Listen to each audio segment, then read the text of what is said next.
이소연은 40대 후반의 여인으로 겉보기에는 완벽해 보이는 삶을 살고 있었다.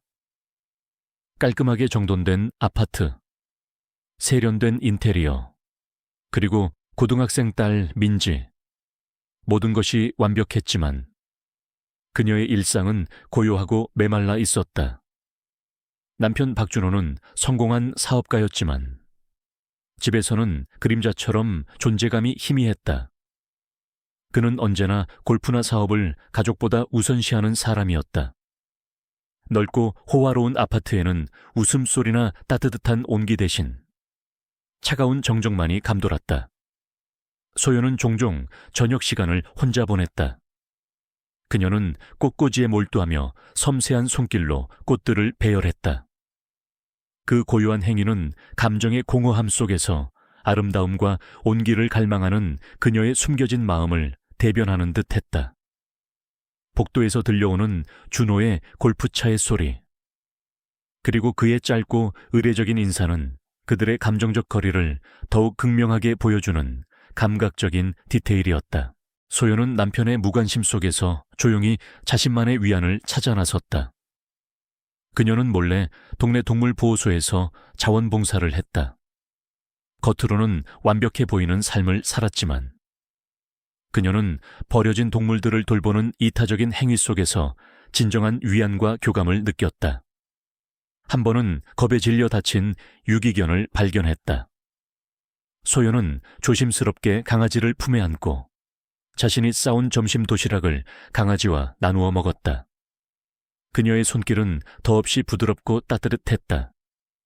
이 작은 행동은 그녀의 깊은 연민과 온화한 본성을 드러냈고 독자들은 그녀에게 즉각적으로 깊은 연민을 느끼게 되었다.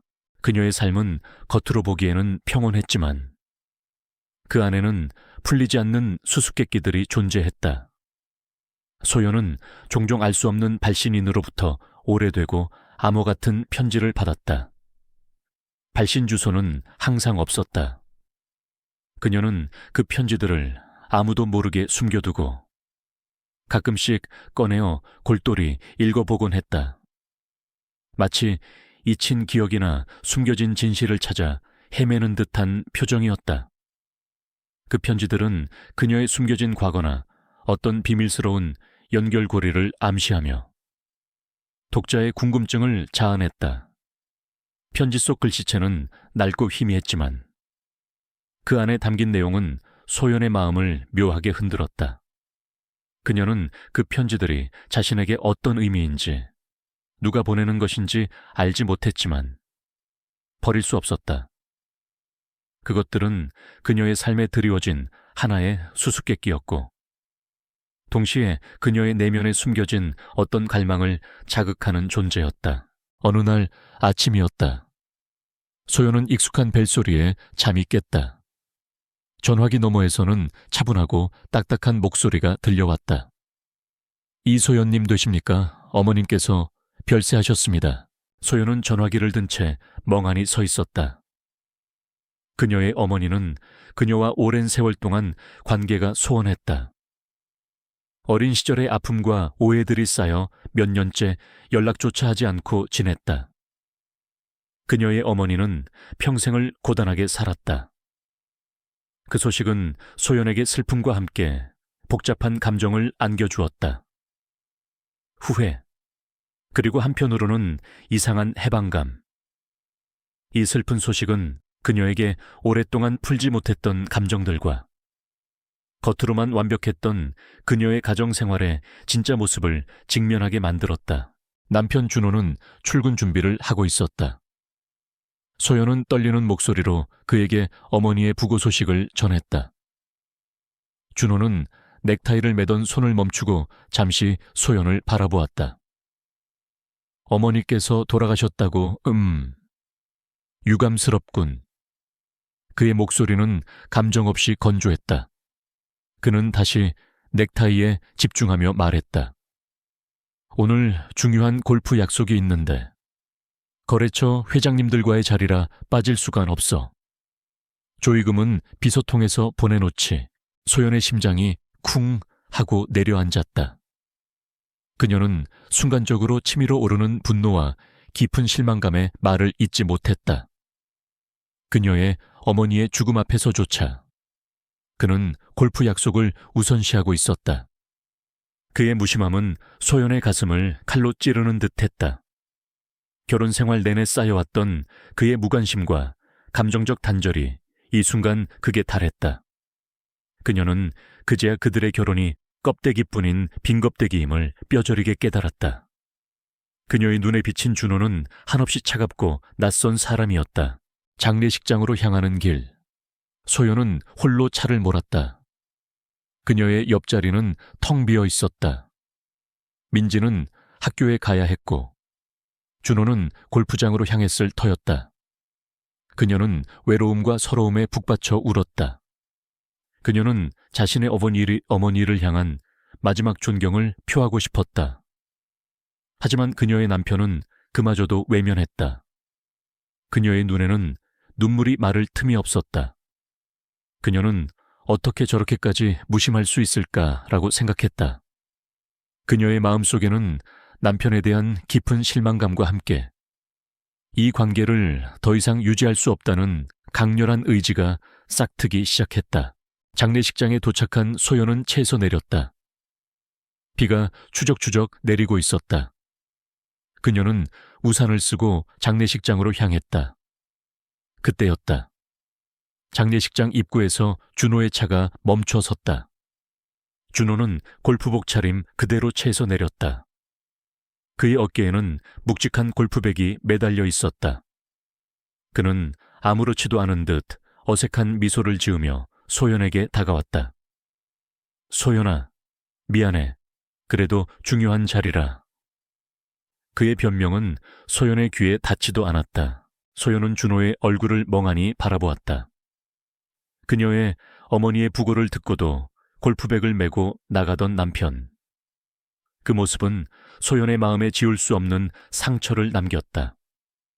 그의 무심함과 이기심은 그녀가 그에게 가졌던 마지막 기대마저 산산조각 내버렸다. 이 순간 소연은 더 이상 이 결혼 생활을 이어갈 수 없음을 확신했다. 그녀의 마음에 남아있던 마지막 환상이 깨져버렸다.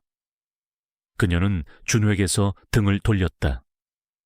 그녀의 삶은 이제 이전의 허울뿐인 평온으로 돌아갈 수 없었다.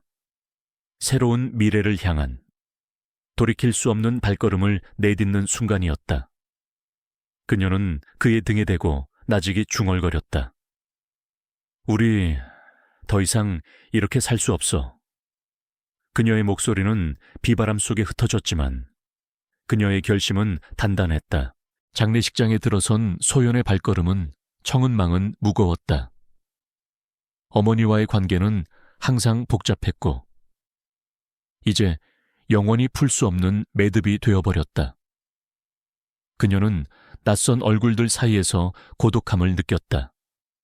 빈손은 고요했지만 소연의 마음속에서는 폭풍이 휘몰아쳤다. 그때였다. 한 남자가 그녀에게 다가왔다. 그는 단정한 양복 차림이었고 그의 눈빛은 왠지 모르게 따뜻하고 이해심이 가득했다. 이소연 씨 되십니까? 남자가 조심스럽게 물었다. 소연은 고개를 끄덕였다. 네. 그런데 누구시죠? 고 김숙자 여사님의 친구 김도훈이라고 합니다. 남자는 부드럽게 자신을 소개했다. 어머님과는 젊은 시절부터 아주 가깝게 지냈습니다. 어머님께서 소연 씨 이야기를 자주 하셨습니다. 늘 미안해하시고 보고 싶어도 하셨다고 소연은 김도훈의 말에 놀랐다. 어머니가 자신을 그렇게 생각하고 있었다니. 그녀는 어머니에게 받은 마지막 편지들을 떠올렸다. 그 편지들이 어쩌면 어머니의 진심을 담고 있었을지도 모른다는 생각에 가슴이 저며왔다. 도훈은 소연의 슬픔을 읽은 듯 했다. 그는 소연의 어깨를 조심스럽게 감싸 안으며 말했다. 어려운 시간일 텐데 제가 옆에 있어 드리겠습니다. 혼자 힘들어하지 마십시오. 도훈의 따뜻한 위로는 소연의 얼어붙었던 마음에 예상치 못한 온기를 불어넣었다. 그녀는 준호의 냉담함 속에서 느꼈던 외로움을 도훈의 진심 어린 관심으로 조금이나마 채울 수 있었다. 그의 존재는 그녀에게 큰 위안이 되었다. 도훈은 장례식 내내 소연의 곁을 지켰다. 조문객을 맞이하고 복잡한 절차들을 능숙하게 처리하는 그의 모습에서 소연은 알 수 없는 안정감을 느꼈다. 그는 마치 오랫동안 잃어버렸던 가족처럼 그녀를 돌보았다. 민지는 아빠 없이 혼자 장례식장을 찾았다. 그녀는 복잡한 어른들의 세계와 엄마의 슬픔 속에서 혼란스러워하고 있었다. 민지는 엄마 옆에 서 있는 도훈을 보았다. 아빠와는 전혀 다른 따뜻하고 자상한 모습이었다. 민지는 엄마가 낯선 남자에게서 위안을 얻는 것을 보며 묘한 감정을 느꼈다. 동시에 아빠의 부재가 더욱 크게 느껴졌다. 민지의 눈에는 아빠에 대한 서운함과 엄마에 대한 안쓰러움이 뒤섞였다. 장례식이 끝나갈 무렵 저녁이 되어서야 박준호가 장례식장에 나타났다. 그는 골프복에서 겨우 갈아입은 듯 아직 피곤한 기색이 역력했지만 겉으로는 아무렇지 않은 척 당당했다.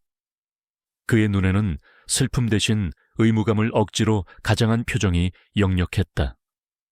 그는 소연의 곁에 서 있는 김도훈을 발견하고는 불쾌한 표정을 지었다. 깔끔하고 신사적인 분위기를 풍기는 도훈의 모습은 준호의 자존심을 건드렸다. 소연아, 이제 왔어. 준호는 소연의 어깨를 잡으며 어색하게 웃었다. 그의 시선은 도훈을 향했다. 이분은 소연은 준호의 손길을 피하며 도훈을 소개했다. 어머니 친구분이세요, 김도훈 씨. 도훈은 준호에게 정중하게 고개를 숙였다. 고인의 명복을 빕니다. 준호는 도훈을 위아래로 훑어보았다. 그의 눈에는 경계심과 함께 노골적인 질투심이 드러났다. 이런 시골 할머니 친구가 저렇게 차려입고 나타나다니. 뭔가 수상해. 준호는 직감적으로 도훈의 존재가 자신의 평판과 이미지에 위협이 될 수 있다고 판단했다. 장례식이 모두 끝나고 다음 날 소연은 어머니의 유품을 정리하기 위해 작은 시골집으로 향했다. 도훈은 그녀를 따라 나섰다. 그는 소연에게 어머니가 남긴 작은 보물 상자를 건넸다. 이것은 어머님께서 소연 씨에게 꼭 전해주라고 부탁하신 겁니다. 중요한 것이라고 하셨습니다. 소연은 상자를 열었다.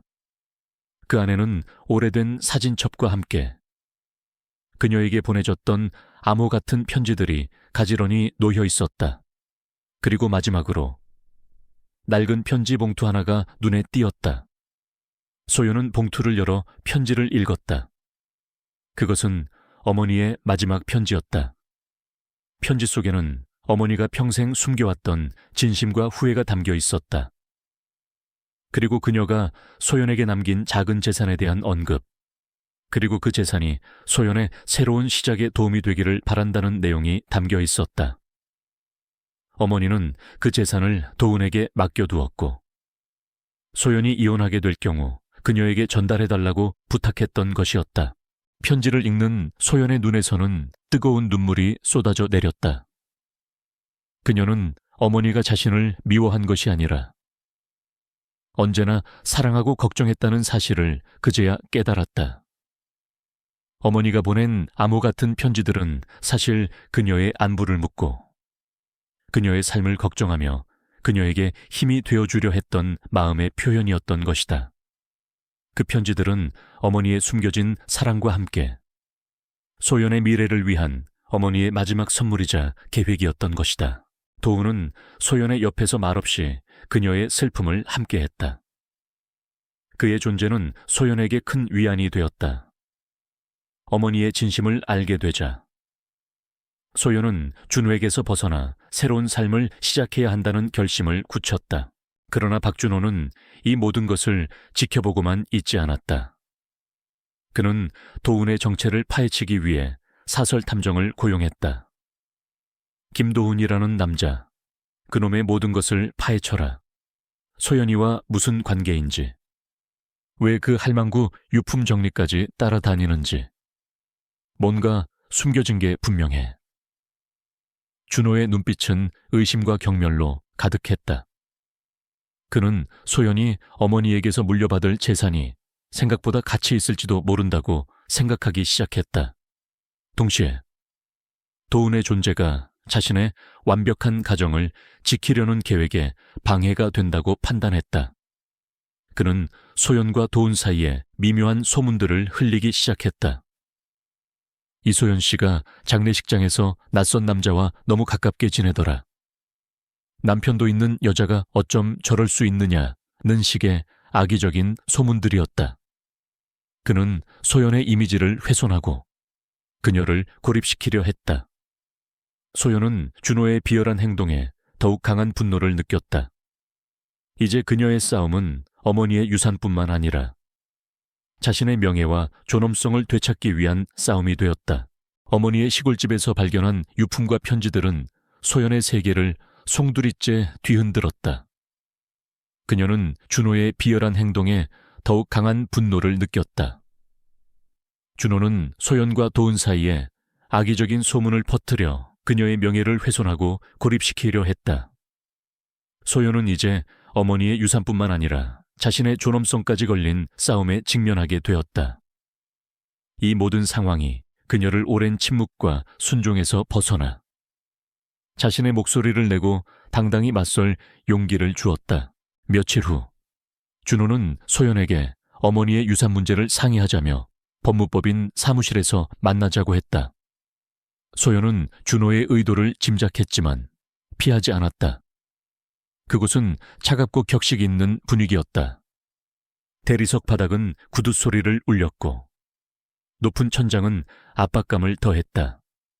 소연은 준호와 마주 앉았다. 준호의 옆에는 그의 변호사가, 소연의 옆에는 도은이 앉았다. 도은은 소연에게 조용하지만 굳건한 지지를 보내고 있었다. 소연아, 이제 와서 이런 유산 문제로 번거롭게 할 필요치도 없잖아. 준호는 시큰둥한 표정으로 말했다. 어머니 재산이라고 해봐야 시골집이랑 약간의 현금일 텐데 그걸 가지고 이렇게까지 할 필요가 있나? 그의 목소리에는 경멸과 함께 모든 것을 빠르게 정리하고 싶은 조급함이 묻어 있었다. 그는 소연이 어머니에게서 물려받을 재산이 미미하다고 생각하며 이를 통해 소연을 더욱 압박하려 했다. 소연은 준호의 시선을 피하지 않았다. 그녀의 마음속에는 분노가 치밀었지만 겉으로는 침착함을 유지했다. 번거롭더라도 정리는 해야죠. 어머니의 마지막 유산이니까요.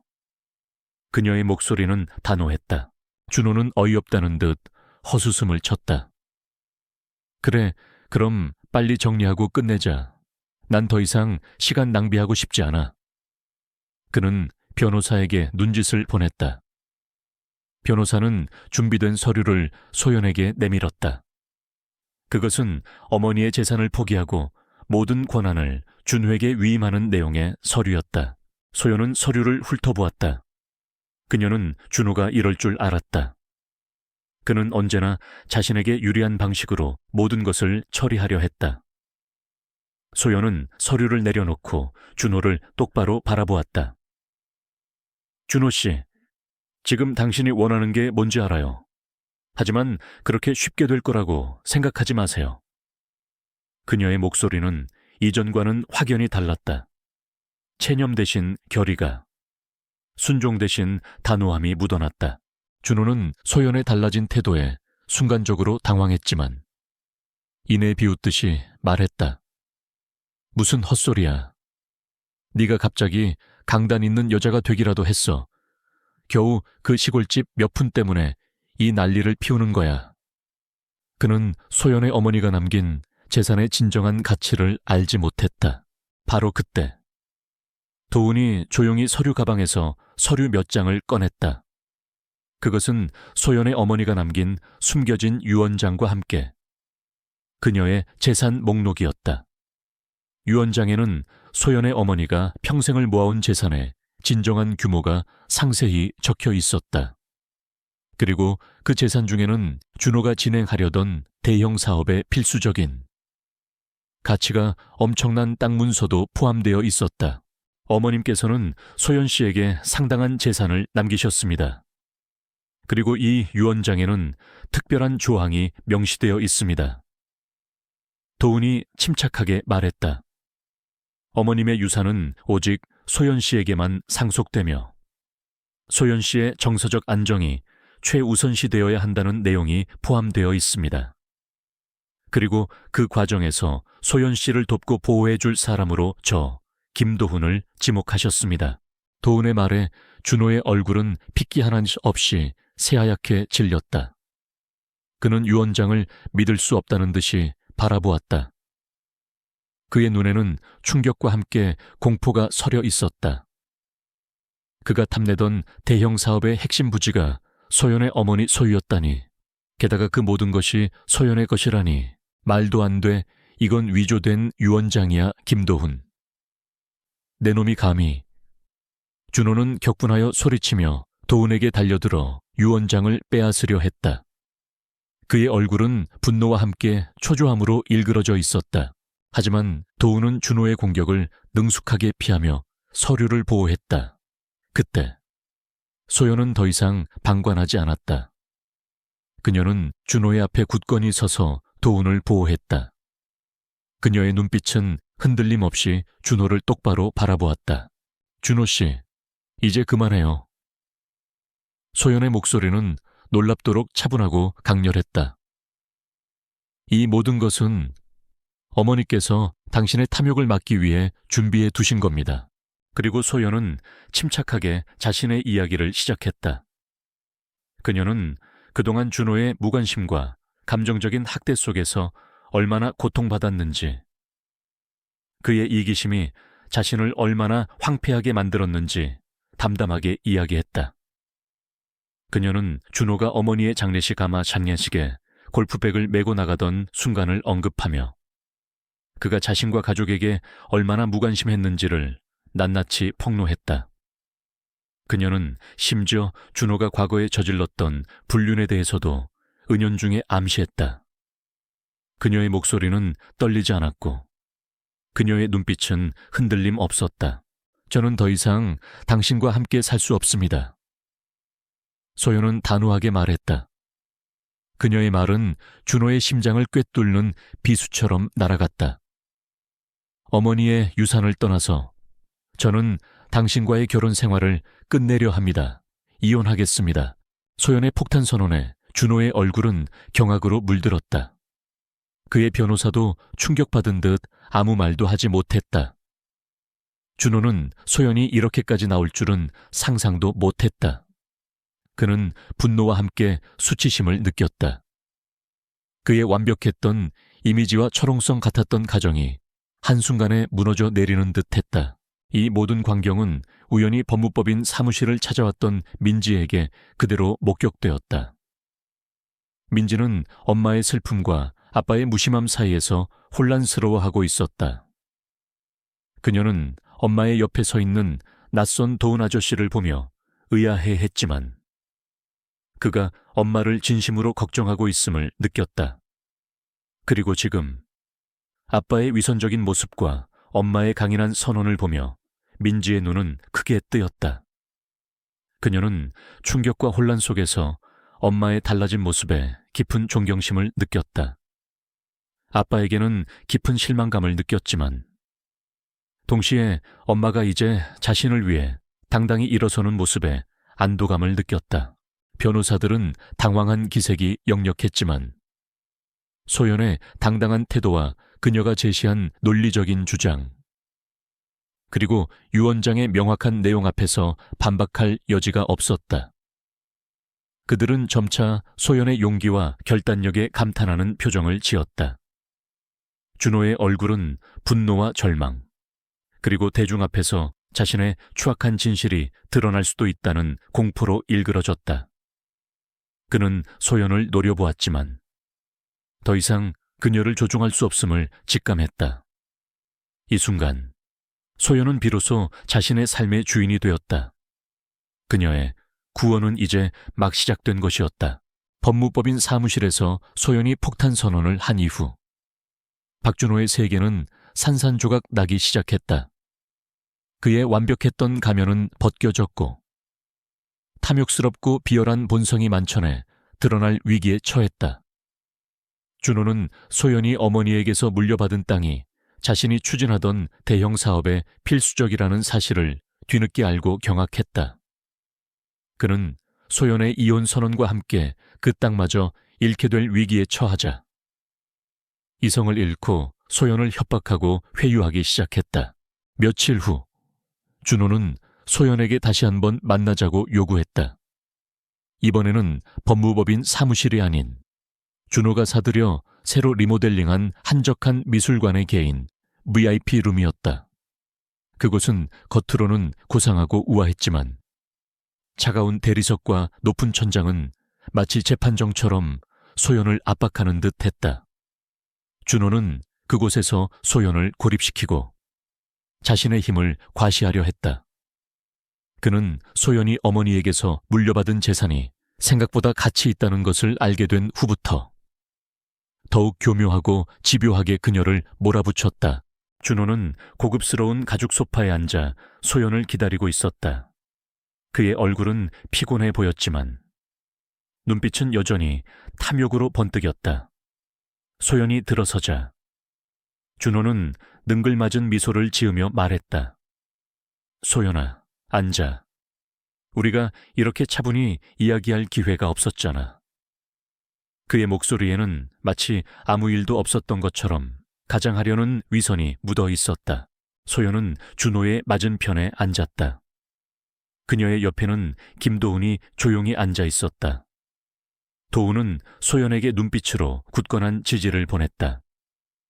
하지만 소연은 이 모든 상황을 홀로 감당해야 한다는 것을 알고 있었다. 그녀의 내면은 복잡하게 얽혀 있었다. 준호의 압박 속에서도 그녀는 흔들리지 않아야 했다. 그래서 소연아, 이 모든 걸 이렇게까지 할 필요가 있을까? 준호는 달콤한 목소리로 회유하기 시작했다. 우리 민지도 있는데 부모가 이혼하는 걸 원하겠어. 그리고 어머니 유산 말인데 사실 크게 의미 없는 돈이잖아. 그냥 나한테 맡겨두면 내가 알아서 잘 불려줄게. 민지 미래를 위해서라도. 그는 소연의 어머니가 남긴 땅의 진정한 가치를 숨기려 애썼다. 소연은 준호의 위선적인 말에 역겨움을 느꼈다. 그는 언제나 이런 식이었다. 가족을 위하는 척하며 자신의 이익을 챙겼다. 민지는 내가 선택한 삶을 존중해 줄 거예요. 그리고 어머니 유산은 내 선택을 존중해 준 어머니의 마지막 선물이에요. 당신이 상관할 바가 아니에요. 소연의 목소리는 단호했다. 준호는 소연의 단호한 태도에 미소 짓던 얼굴에서 냉기가 흘렀다. 소연아, 너 지금 무슨 객기 부리는지 아나 본데. 내가 너를 가만두지 않을 거야. 네가 이혼한다고 해난 아바시 판다고 해서 끝날 일이 아니야. 네가 어머니에게서 받은 그 땅 말인데. 그게 내가 추진하는 사업에 꼭 필요한 부지라는 거 알고 있나? 그는 소연의 어머니가 남긴 땅의 가치를 은근히 흘리며 그녀를 압박했다. 소연은 준호의 말에 순간적으로 심장이 철렁했다. 어머니의 유산이 준호의 사업과 관련되어 있을 줄은 몰랐다. 이것이 바로 준호가 그토록 재산 정리를 서둘렀던 이유였다. 그녀는 마치 거대한 거미줄에 걸린 듯한 기분을 느꼈다. 시간은 소연의 편이 아니었다. 준호는 테이블 위에 두꺼운 서류 뭉치를 내밀었다. 그것은 준호가 추진하는 사업 계획서와 함께 소연의 어머니가 남긴 땅에 대한 강제 수용 절차를 시작하겠다는 내용이 담긴 법적 통보서였다. 이 서류에 서명하면 모든 게 깔끔하게 정리될 거야. 이혼도 조용히 진행하고 민지에게도 피해가 가지 않도록 할게. 그렇지 않으면 네가 어머니에게서 받은 그 땅은 강제로 수용될 것이고 너는 아무것도 얻지 못할 거야. 게다가 너에 대한 소문들도 점점 더 커질 테고. 준호는 소연을 협박하며 시간을 끌지 않고 결정을 내리도록 압박했다. 그의 눈빛은 지금 당장 선택해라고 말하고 있었다. 소연은 깊은 딜레마에 빠졌다. 자신의 존엄성을 지키기 위해 이혼을 강행할 것인가? 아니면 어머니의 유산을 지키기 위해 준호에게 굴복할 것인가? 그녀는 이 모든 상황을 홀로 감당해야 했다. 도우는 그녀의 옆에서 말없이 그녀의 손을 잡았지만 이 결정은 오직 소연 혼자 내려야 했다. 그때 갑자기 VIP룸 문이 열리고 민지가 들어섰다. 민지는 학교에서 돌아오는 길에 아빠의 비서로부터 엄마와 아빠가 함께 있다는 연락을 받고 무언가 심상치 않음을 직감하고 이곳으로 온 것이었다. 민지는 엄마와 아빠의 심각한 표정, 그리고 테이블 위에 놓인 서류들을 보며 불안감을 느꼈다. 그녀는 아빠의 숨겨진 비열함과 엄마의 고통을 보며 혼란스러워했다. 민지의 존재는 소연에게 더 큰 압박감을 주었다. 민지를 생각하면 준호의 요구를 들어줘야 할 것 같았고, 동시에 민지에게 당당한 엄마의 모습을 보여주고 싶었다. 준호는 민지의 등장에 당황했지만 이내 표정을 관리하며 말했다. 민지야, 내 엄마랑 아빠가 중요한 이야기를 하고 있었어. 잠시만 기다려주렴. 그의 목소리에는 여유가 올 이유가 없었다. 민지는 아빠의 말을 듣지 않았다. 그녀의 시선은 엄마에게 고정되어 있었다. 엄마의 얼굴에는 고통과 함께 알 수 없는 결의가 서려 있었다. 민지는 엄마의 손을 잡았다. 그녀의 작은 손이 소연에게 큰 힘이 되었다. 소연은 민지의 손을 잡고 준호를 바라보았다. 그녀의 눈빛은 흔들림 없었다. 이 모든 것을 끝내야 해. 나 자신을 위해. 그리고 민지를 위해. 그녀는 깊은 심호흡을 했다. 그녀는 더 이상 과거의 소연이 아니었다. 어머니의 마지막 사랑, 도운의 진심 어린 지지, 그리고 민지의 존재는 그녀에게 더 이상 물러설 수 없는 용기를 주었다. 그녀는 이 궁지에 몰린 상황에서 자신만의 방식으로 준호에게 맞설 준비를 하고 있었다. 이 미술관의 VIP룸은 이제 그녀의 인생을 건 투쟁의 상징적인 전장이 되었다. 미술관 VIP룸 안의 공기는 얼음처럼 차가웠다. 이소연의 단호한 선언은 박준호의 얼굴에서 모든 피를 빼앗아갔다. 민지 역시 엄마의 변한 모습에 충격을 받은 듯 엄마의 손을 굳게 잡았다. 준호의 변호사는 당황한 기색이 역력했고, 김도훈은 소연의 옆에서 그녀의 용기에 말없이 고개를 끄덕였다. 준호는 이내 이성을 잃고 소리쳤다. 이소연, 네가 감히 내 주제를 알아라. 나가 이따위 시골 할망구 재산 몇 푼 때문에 이 모든 걸 망치려는 거냐. 민지는 어쩌려고 그의 목소리에는 분노와 함께 초조함이 뒤섞여 있었다. 그는 소연의 어머니가 남긴 땅의 엄청난 가치를 이제야 깨닫고 있었다. 민지는 내가 이 모든 것을 바로잡는 것을 이해해 줄 거예요.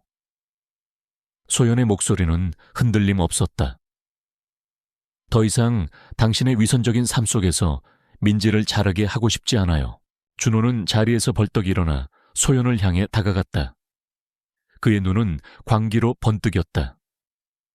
내 인연, 내가 너에게 해준 게 얼만데 감히 그 유언장이 가짜라는 걸 증명해주지. 내 놈과 그 알 수 없는 남자의 추악한 관계도 다 밝혀낼 거야. 준호는 도훈이 들고 있는 유언장을 빼앗으려 손을 뻗었다. 바로 그 순간이었다. 도훈은 준호의 손을 능숙하게 피하며 뒤로 물러섰다. 그리고 그의 서류 가방에서 또 다른 서류 뭉치를 꺼냈다. 그것은 소연의 어머니가 생전에 작성한 신탁관리 계약서였다. 이 계약서는 어머니가 수년 전부터 자신의 재산을 신탁하여 관리하고 있었으며 김도훈이 그 신탁의 관리자임을 명시하고 있었다. 준호가 아무리 발버둥 쳐도 이 계약서는 법적으로 완벽했다. 또한 계약서에는 소연이 어머니에게 받았던 암호 같은 편지들의 진정한 의미가 담겨 있었다. 그 편지들은 어머니가 소연에게 보낸 단순한 안부 편지가 아니라 신탁 재산의 진행 상황과 소연을 향한 어머니의 깊은 사랑과 격려를 담은 메시지들이었다. 어머니는 소연이 언젠가 이 진실을 깨닫고 자신의 삶을 되찾기를 바랐던 것이다. 도우는 침착하게 말했다. 박준호 씨, 이 신탁 계약서는 어머님께서 수년 전부터 철저하게 준비하신 겁니다. 법적으로 아무런 문제가 없습니다. 그리고 이 모든 것은 이소연 씨가 당신에게서 벗어나 새로운 삶을 시작할 수 있도록 어머님께서 마련하신 것입니다. 준호의 얼굴은 창백하게 질렸다. 그는 신탁관리 계약서를 든 도훈을 노려보았다. 그의 모든 계획이 한순간에 무너져 내리는 듯 했다. 그는 모든 것을 잃게 될 것이라는 사실을 직감했다. 거짓말이야, 다 거짓말이야. 준호는 절규하며 도훈에게 다시 달려들었다. 이번에는 유언장뿐만 아니라 신탁 계약서까지 빼앗으려 했다. 그는 눈이 뒤집힌 채 도훈을 향해 주먹을 휘둘렀다. 하지만 소연은 더 이상 과거의 유약한 여인이 아니었다. 그녀는 몸을 날려 준호의 앞을 가로막았다. 그만해요. 준호 씨, 제발 이쯤에서 멈춰요. 그녀의 목소리는 슬픔과 함께 강렬한 경고를 담고 있었다. 그녀는 마치 오랜 잠에서 깨어난 여전사처럼 보였다. 그녀는 준호의 눈을 똑바로 바라보았다. 그녀의 눈빛은 흔들림 없었다. 이게 당신의 본 모습이었군요. 소연은 차가운 목소리로 말했다. 나는 당신의 무관심 속에서 살았고 당신의 탐욕은 나를 질식시켰어요. 이제 당신의 모든 추악한 진실을 만천에 밝힐 거예요. 당신의 사업 비리, 당신의 불륜, 그리고 당신이 내 어머니의 장례식에 골프백을 메고 나갔던 그 모든 비열한 행동들까지. 소연은 민지를 돌아보았다. 민지는 엄마의 단호한 모습에 눈을 크게 뜨고 있었다. 그녀는 엄마의 용기에 압도당하는 듯했다. 소연은 민지의 손을 잡고 다시 준호를 바라보았다. 나는 당신과의 결혼 생활을 끝내고 내 삶을 되찾을 거예요. 이제 당신의 꼭두각시처럼 살지 않을 겁니다. 그녀의 목소리는 결의에 차 있었다. 이혼하겠습니다. 소연의 폭탄 선언에 준호는 비틀거렸다. 그의 얼굴은 분노와 수치심, 그리고 모든 것을 잃게 될 것이라는 공포로 일그러졌다. 그는 소연의 예상치 못한 방역에 완전히 무너져 내린 듯 했다. 그의 눈앞에는 자신의 추악한 진실이 폭로되고 사회적으로 매장당하는 미래가 선명하게 그려졌다. 이 모든 광경을 지켜보고 있던 민지의 눈에서는 뜨거운 눈물이 흘러내렸다. 그녀는 아빠의 추악한 본 모습에 깊은 실망감을 느꼈지만 동시에 엄마의 강인함과 용기에 감격했다. 민지는 엄마의 손을 더욱 굳게 잡았다. 그녀는 이제 엄마의 편이었다. 아빠의 비열함에서 벗어나 엄마와 함께 새로운 삶을 시작하고 싶었다. 변호사들은 당황했지만 유언장과 신탁계약서의 명백한 증거, 그리고 소연의 단호한 태도 앞에서 더 이상 논쟁할 수 없었다. 그들은 점차 준호에게 불리한 쪽으로 기울어지는 상황을 인정할 수밖에 없었다. 그들의 표정은 준호에 대한 실망감과 소연에 대한 놀라움으로 가득했다. 준호는 비참한 패배자의 모습으로 소파에 주저앉았다. 그의 얼굴은 핏기 하나 없이 새하얗게 질려 있었다. 소연은 마침내 해방감을 느꼈다. 그녀는 준호의 비열한 눈빛에서 벗어나 도훈과 민지의 따뜻한 시선을 마주했다. 그녀의 삶은 이제 새로운 시작을 알리고 있었다. 그녀는 더 이상 누군가의 아내나 어머니가 아닌 자기 자신의 삶을 살아갈 준비가 된 이소연이었다. 법무법인 사무실에서의 폭로 이후 박준호의 삶은 급격히 내리막길을 걸었다.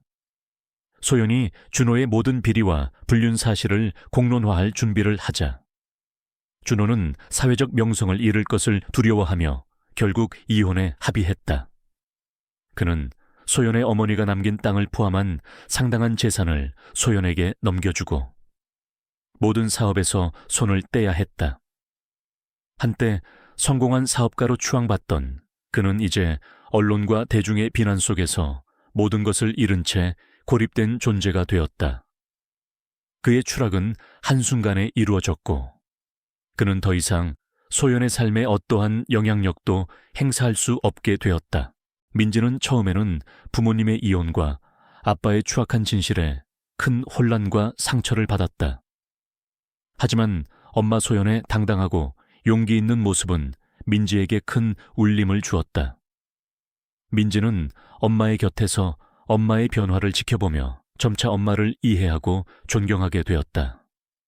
그녀는 아빠를 찾아가 자신의 실망감을 솔직하게 이야기했고 아빠가 진정으로 변화하기를 바란다는 메시지를 전달했다. 민지는 더 이상 아빠의 조종에 휘둘리지 않고 엄마와 함께 새로운 삶을 시작하기로 결심했다.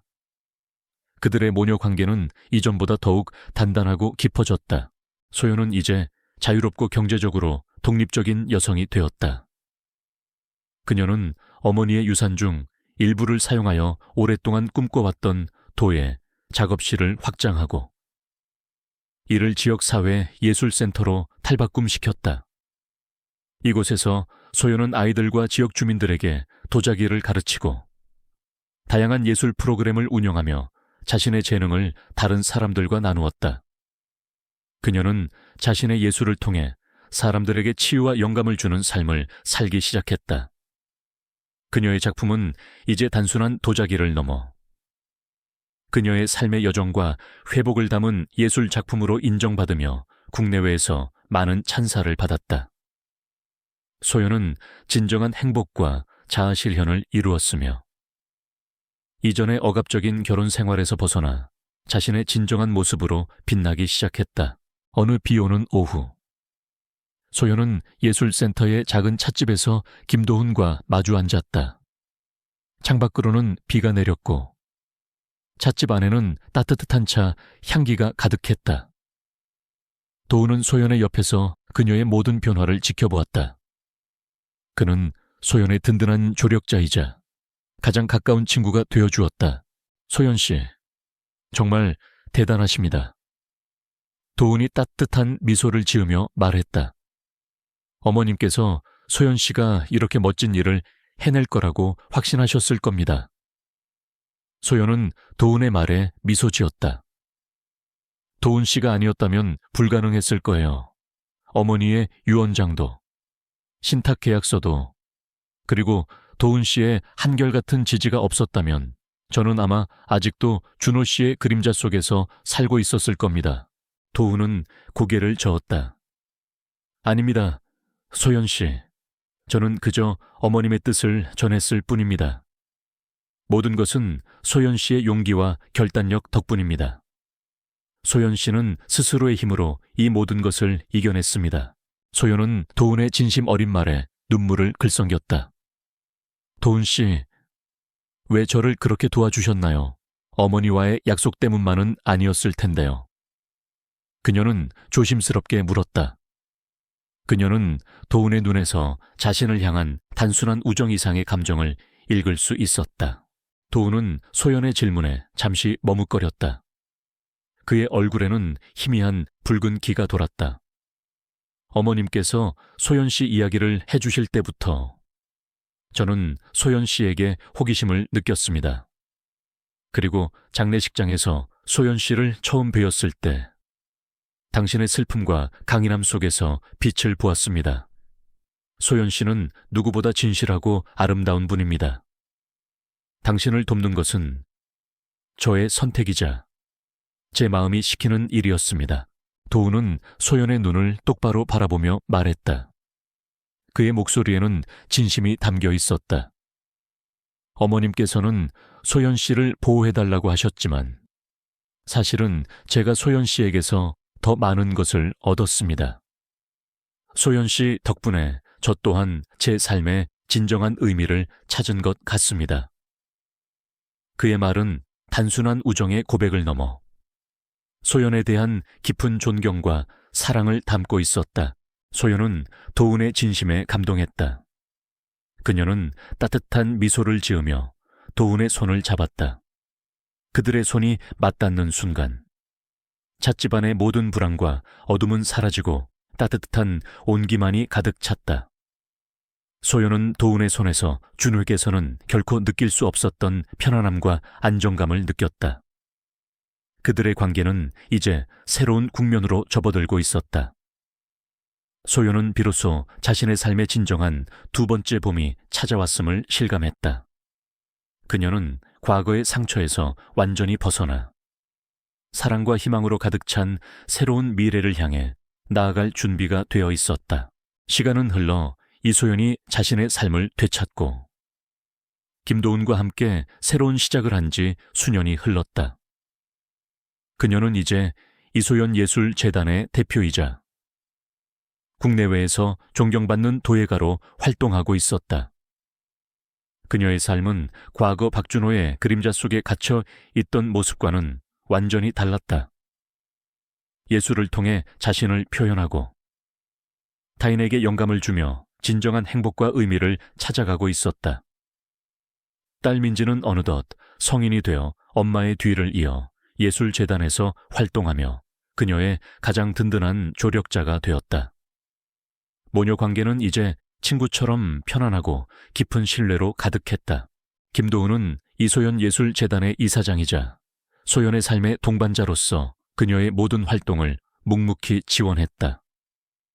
그는 소연의 곁에서 그녀의 재능이 더욱 빛을 발할 수 있도록 도왔고 그들의 사랑은 시간이 지날수록 더욱 깊어졌다. 그는 소연에게 준호에게서는 결코 얻을 수 없었던 안정감과 진정한 사랑을 주었다. 어느 화창한 가을날 오후 소연은 자신의 예술재단이 운영하는 희망의 도예 교실목에서 아이들을 가르치고 있었다. 따뜻한 햇살이 창문을 통해 작업실 안으로 쏟아져 들어왔고 흙냄새와 아이들의 해맑은 웃음소리가 어우러져 활기 넘치는 분위기를 만들었다. 아이들의 작은 손으로 빚어진 형형색색의 도자기들이 선반 위에 놓여 햇살을 받아 반짝였다. 선생님, 제 거 어때요? 제일 예쁘죠? 한 여자아이가 자랑스러운 듯 흙으로 만든 작은 컵을 내밀었다. 소연은 아이의 머리를 쓰다듬으며 환하게 웃었다. 그럼 정말 예쁘게 만들었네. 여기에 따뜻한 코코아타 마시면 정말 맛있겠다 싶겠다. 아이의 얼굴에 활짝 웃음꽃이 피어났다. 소연의 눈빛은 아이들을 향한 깊은 애정과 온화함으로 가득했다. 그녀는 아이들의 순수한 열정 속에서 자신의 과거를 치유하고 새로운 삶의 의미를 찾고 있었다. 수업이 끝날 무렵 작업실 문이 조용히 열리고 김도훈이 들어섰다. 그는 캐주얼한 차림이었지만 그의 눈빛은 여전히 신사적이고 따뜻했다. 아이들은 도훈을 보자마자 도훈 아저씨 하고 외치며 달려갔다. 도훈은 아이들 한 명 한 명에게 따뜻한 눈길을 보내며 인사를 나눴다. 그는 아이들에게 둘러싸인 소연에게 다가갔다. 소연은 도훈을 보며 환하게 미소 지었다. 그들의 눈빛이 마주쳤고 그 속에는 오랜 세월을 함께하며 쌓아온 깊은 사랑과 신뢰가 담겨 있었다. 서로의 존재만으로도 완벽한 평온을 느낄 수 있는 그런 눈빛이었다. 수고 많았어, 여보. 도훈은 소연의 어깨를 부드럽게 감싸 안았다. 그의 손길은 소연에게 더없이 편안하고 따뜻했다. 소연의 손목에 있는 희미한 흉터는 이제 그녀의 삶의 고통스러운 과거를 상징하는 것이 아니라 그녀가 그 모든 시련을 이겨내고 얼마나 강인하고 아름다운 존재로 거듭났는지를 보여주는 훈장처럼 보였다. 소연은 도훈의 손을 잡고 아이들의 작품들을 함께 둘러보았다. 작은 테이블 위에는 소연의 어머니가 보냈던 암호 같은 편지들이 가지런히 놓여 있었다. 이제 그 편지들은 더 이상 미스터리가 아니었다. 어머니의 사랑과 딸의 새로운 삶을 위한 어머니의 마지막 계획을 담은 소중한 유산이었다. 그 옆에는 소연의 어머니와 젊은 시절의 도훈이 함께 환하게 웃고 있는 액자 속 사진이 놓여 있었다. 사진 속 어머니의 눈빛은 소연을 향한 사랑과 희망으로 가득 찬 듯했다. 도훈은 소연을 위해 따뜻한 허브차 한 잔을 내밀었다. 차분하게 끓여진 차에서 향긋한 허브향이 피어올랐다. 소연은 차를 받아들고 도훈을 올려다보았다. 그녀의 눈빛에는 그를 향한 깊은 애정과 감사함이 담겨 있었다. 이 모든 게 당신 덕분이야, 여보. 소연이 나직이 말했다. 당신이 없었다면 나는 여전히 어둠 속에 갇혀 있었을 거야. 당신은 나에게 다시 봄을 선물해줬어. 도훈은 소연의 머리카락을 부드럽게 쓸어 넘겼다. 아니, 당신의 용기가 당신을 다시 태어나게 한 거야. 나는 그저 당신 옆에 있었을 뿐. 소연은 따뜻한 미소를 지으며 도훈의 손을 잡았다.